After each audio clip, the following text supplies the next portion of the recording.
What is up everybody, I am LeakyTapsMan and this is This Week in Gaming number 17. Alright, so a fair bit of stuff has gone on this week. Some of it cool, some of it not so cool. One that is most definitely awesome is a job listing for EA, Electronic Arts, has basically hinted at either Crysis 3 or Timesplitters 4, hopefully the latter. So they're basically listing for a video director, and it says for a Germany-based partner studio, so we can assume that that's Crytek, who now own the rights to Timesplitters and also, obviously, Crysis. I think it's fair to say that, based on the success of Crysis 2, that a third one will be coming, but we can all dream, right, and hope that Timesplitters 4 is on the way.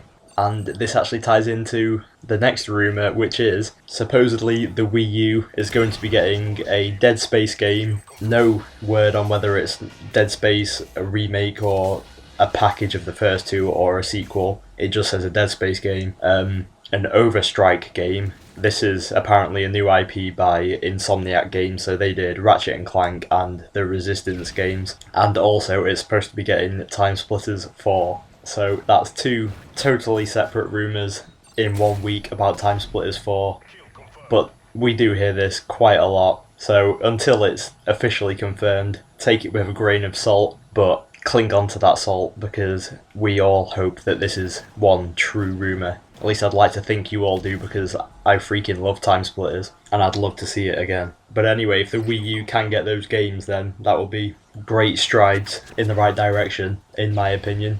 Okay, a new Medal of Honor has been announced, and it is called Medal of Honor Warfighter. It's coming out in the autumn of this year, so it'll probably go head to head with Black Ops 2. Details are scarce, but it's using the Frostbite 2.0 engine, which is the same as Battlefield 3, and storyline wise, the magazine speculated that it was remaining in Afghanistan, although that wasn't concrete information, but I'd hazard a guess that the Middle East is probably going to be the location, seeing as Medal of Honor's kind of gone down that route now. So yep, any fans of Medal of Honor, great news for you guys.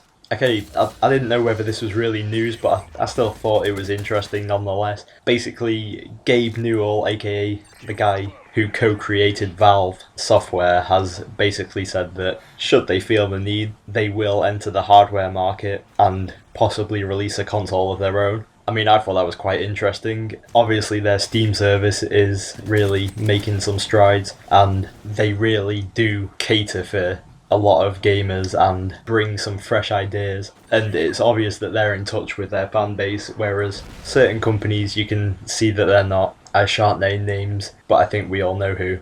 But if Valve actually do release a console and say put Half-Life 3 on that bad boy, make it exclusive, and you have got a purchase from me at least, and probably millions of others. So Gabe, get on that, sunshine. Okay, another job listing has more or less blown the lid off another project. These job listings are absolute gold mines for game announcements, they really are. Anyway, Kojima Productions are hiring for engineers, artists and game creators for, quote, the latest Metal Gear Solid targeted for high-end consoles and PC, end quote. So we can assume this is Metal Gear Solid 5.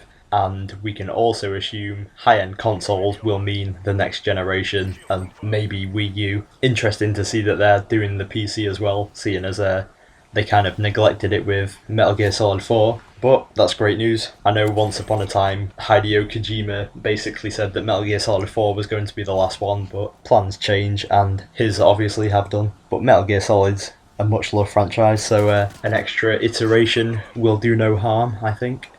Kind of a cool freebie as well this week. Killzone 3 multiplayer has been announced as going free to download on the PlayStation Network. So all of the maps that were on the disc, you can download them for free and obviously play them as much as you want. There is a level cap, however, and obviously you won't get the DLC maps if it's just the on-disc maps. But still, there's a fair chunk of content in there, and Killzone 3 is really, really fun on multiplayer. So I'd recommend any PlayStation owners just trying it out and give it a chance. It's a bit slower paced than your average Call of Duty clone, but it's a really great game in its own right. No date was given on the announcement, but we can assume that it'll be soon because there won't be much in the way of development times. They literally just copy and paste a chunk of the game out. But anyway, I thought that was a neat little thing that they've done.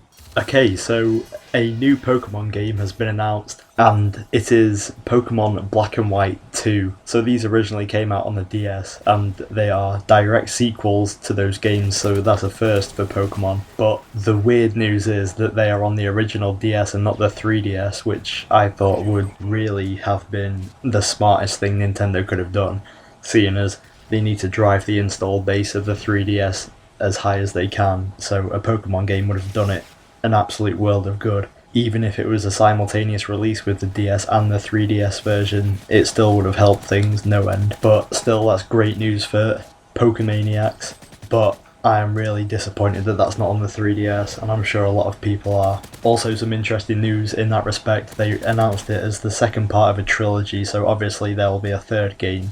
So they basically announced 2 games at once. So interesting news, but a bit of a kick in the balls, I think, to put it politely. And finally, Borderlands 2 has got an official release date, which is September the 18th in the US and September the 21st for everywhere else. They announced this with their latest trailer, which was really a good trailer, and it was quite funny at the end. Borderlands has a weird sense of humour, but a funny one. So go check out the trailer, it looks cool. And the claptraps are back, so I'm all for that. So keep an eye on that bad boy come September. And that is absolutely everything that has gone on this week in gaming. So a sizable chunk of news, some of it rumours, some of it facts. I always like to try and get an equilibrium of both. But I do appreciate you watching. Thanks as always, please subscribe if you haven't already, and just have a great day. Have a great week even. Peace out.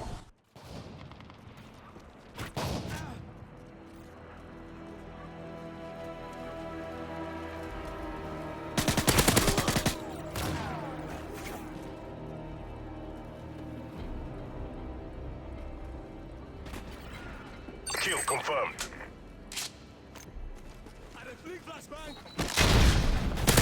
MOAB ready for your go. Friendly MOAB incoming.